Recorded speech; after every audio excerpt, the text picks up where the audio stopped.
Welcome to Newsline. One full hour of news, views, interviews, comments, background reports, and in-depth analysis. Issues all about Liberia and the rest of the world. Today is Wednesday, July 17, 2024. I'm Alpha Rogers anchoring. In the headlines this afternoon, Joint Public Account Committee holds public hearing on audit reports. Senator Darius Dillon charges colleagues to strengthen oversight in a bid to promote accountability in government. Meeting of the people, understandably, is if we can collectively as an institution provide effective oversight. MICAT summons Flaming Fire Prophet Jefferson Twe for allegedly using the airways to evoke curses on his critics.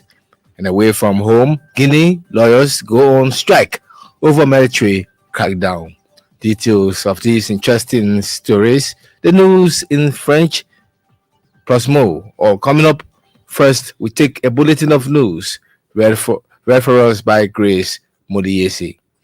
The General Auditing Commission has discovered financial discrepancies in the implementation of the Liberia Road Access Management Project. The 153 kilometers Liberia Road Access Management Project runs from ELWA Junction to Ganta City, Nimba County. The GSC audit report highlights the issues of financial discrepancies and irregularities, as well as operational inefficiencies and withholding taxes, amongst others.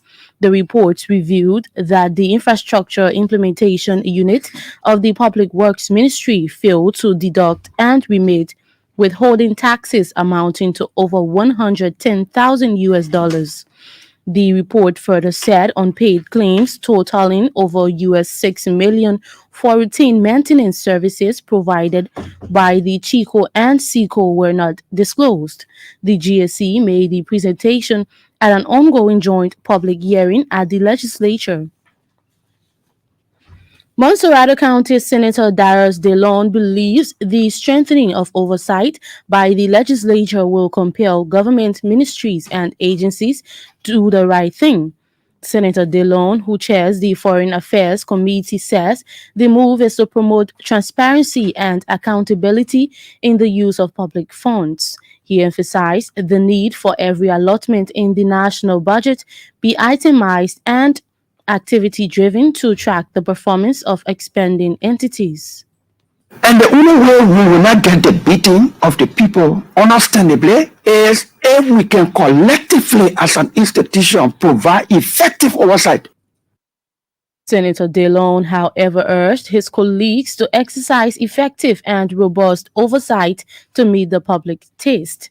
He disclosed that the Senate's recent retreat in Grand Bassa County was to develop ideas on how to strengthen their oversight in order to achieve the needed results. The Information Ministry has summoned the head pastor of the Flaming Fire International Ministries in Painesville, Benedict Twe, for invoking curses on Liberians through his radio station. Recently, a video of Prophet Twe inaccurately prophesied about a woman during a church service went viral on social media, drawing mixed reactions from the public. Information Minister Jeremy Pia said Prophet Twe has been summoned to respond to numerous complaints about curses directed at citizens in and out of the country. We want to say that the pastor who had that broadcast runs a radio station based on permit from the Ministry of Information. Permit was granted to him based on his request of the kind of programming he intends to do. And we believe having a live show threatening that people will die, people will have Goa because they criticize you, was contrary to the purpose for which we gave him the permit. So we took it upon ourselves to invite the bishop here at the Ministry of Information. And if they don't honor the invitation that was extended by the Ministry of Information, we will revoke the blessings of the radio station to operate. Minister Pia threatened that if Prophet Twe fails to comply with the summons, his radio station's operating license will be revoked and the station shut down. The Information Minister sounded the warning Tuesday at MICAT press briefing in Monrovia. The Information Ministry has launched its maiden edition of the new Liberia magazine in the country. Information Minister Jeremy Pia said the magazine will be produced quarterly. Minister Pia told Elbc Wednesday the magazine is another communication channel developed by the ministry to disseminate government's policies and programs. Magazine, for example, the 100-day deliverables. What was the outcome? We tell that to the people. We capture activities taking place at the national legislature. We capture activities taking place at the judiciary. All three branches of government were effectively covered. He disclosed the maiden edition of the new Liberia magazine is highlighting the activities of the three branches of government, including the 100-day deliverables. Minister Pia said the magazine is free and every edition will be distributed to the three branches of government, diplomatic missions, media, and various universities in the country. 5 former officials of Planned Parenthood Association of Liberia have been found guilty of theft by trial jurors at Criminal Court C. The 12-man jurors found the defendants guilty of stealing $96,875. Those indicted are Miata Kojolo, former executive director, Henry Niplo, former program manager Ernest Voba, former finance and administrative manager William Gibson, former human resource manager Peter Collins, vice chairperson of the board. The defendants, according to the grand jury, were indicted for economic sabotage, theft, and illegal disbursement and expenditure of public money and criminal conspiracy. Their investigation was initiated by the Liberia Anti-Corruption Commission after Cental formally complained PPAL officials about alleged misapplication of public funds and unethical conduct. Health Minister Dr. Louise Poto has pledged government support to improve the health sector of Liberia. Minister Poto said government remains committed to address the challenges confronting the health sector throughout the country. The health minister spoke Tuesday in Grand Jide County during her ongoing nationwide assessment tour in the southeastern region. Minister Poto has been holding discussions with authorities and health workers for health facilities on the challenges they are faced with. She commended the health workers for the sacrifices they continue to make in addressing the health needs of the people. Police in Grand Cape Mount County is investigating at least 3 persons for being in connection with the disappearance of several pieces of missing mosquito nets. The health officer of the county, Dr. Daniel Kofa, told the police the mosquito nets value over $12,000 US. Dr. Kova said the missing nets were expected to be distributed to clinics in the county. Meanwhile, Dr. Kova is appealing to government and partners to help provide ambulance to the Grand Cape Mount County health team.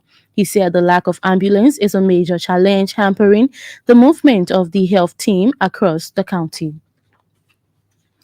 The Education Ministry, in collaboration with the United Nations Children's Fund, UNICEF, has embarked on an intensive training targeting more than 600 school administrators.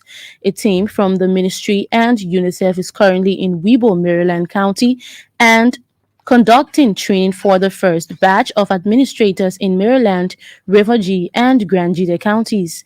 Education Ministry Director of PTA and Community Outreach, Charles Conner, said the National School Quality Standard Training is targeting over 200 schools in 12 of the 15 counties. We decided to now acquire some resources to build capacity of 600 school leadership comprising the principals, the VPI, which is the Vice Principal for Instruction, and the PTA chair from 200 schools across 12 counties of the Republic of Liberia. He noted that the training followed assessment carried out by the ministry on the poor implementation of the delivery of quality education in schools. Mr. Collins said capacity building will fast-track quality presentation of the curriculum in the classroom. A Ugandan agribusiness investor, Dwazon Musazizi, has pledged to hugely invest in the agriculture sector of Liberia. Mr. Musazizi said his decision to support the country's agricultural industry is aimed at facilitating government's efforts to advance the economy. In an ELBC interview Tuesday, Mr. Musazizi emphasized the need for government to provide him farm land to embark on an impactful agriculture initiative. One of the things that are crucial is agriculture, food production. We want to make sure that every believer is able to produce food, to eat what he grows and to grow what he eats as a foundation. He also encouraged Liberians, especially young people, to embrace agriculture to make Liberia self-sufficient in food production. The renowned Ugandan agribusinessman also hailed President Joseph Boakai for the arrest agenda and called for more political will in its full implementation. Meanwhile, the president of the National Christian Council of Liberia, Bishop Rudolph Marsh, has called for strong stakeholders' collaboration for the growth and development of Liberia. Bishop Marsh said it is important for every Liberian stakeholder and religious leader to work along with government in attracting more investments to the country. He said such collaboration is key to improving the country and creating more job opportunities for the youthful population.